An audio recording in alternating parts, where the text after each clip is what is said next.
கையை உயர்த்தி கர்த்தர் சமூகத்தில் I want to pray for you.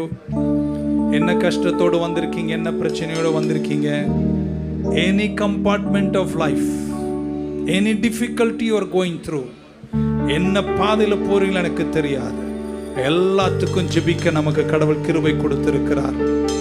பரலோக பிதாவே, இந்த காலை அதிகாலை வேளைக்கு நன்றி. வாழ்க்கையின் எல்லா பங்குகள் மேலும் இன்றைக்கு உங்க கிருபை இருப்பதாக.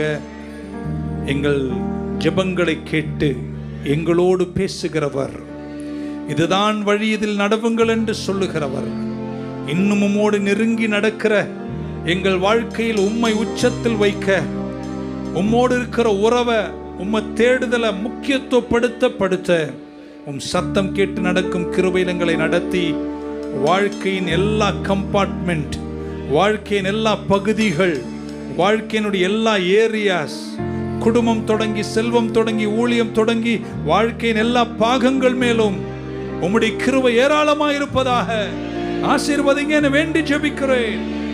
என்ன மனபாரங்களோடெல்லாம் உங்க சமூகத்தில் வந்து நிற்கும் போது உங்க நல்ல பங்கை தேடி உங்க பாதத்தில் வந்து உங்க சத்தம் கேட்டு அதன்படி இந்த பூமியில் நடக்கிறவர்களாய், உங்க சத்தத்தை கேட்டு பயப்படாத ஒரு ஜாதியாய், முழக்கத்தோடு நீர் பேசும்போது உம்மை விட்டு தூர விலகாதவர்களாய், இன்னும் என்னோடு பேசும் உம்மை நேசிக்கிறேன் என்று அவர் சமூகத்தில் வந்து நிற்கிறவர்களாய், எங்கள் சபை மக்களை உங்க உறவில் வளர்த்து உருவாக்குங்க என்று நாங்கள் ஜெபிக்கிறோம்.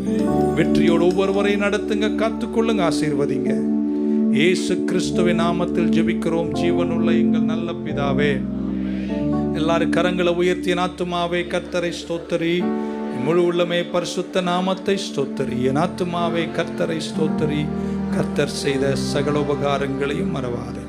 ஆண்டவராகிய இயேசு கிறிஸ்துவின் கிருபை, பிதாவாகி தேவனுடைய அன்பு, பரிசுத்தாவியின் அந்யுன்ய ஐக்கியம் நம் அனைவரோடும் பரிசுத்தவான்களும் திருச்சபையோடும் இன்றும் என்றும் இருப்பதாக. God bless you.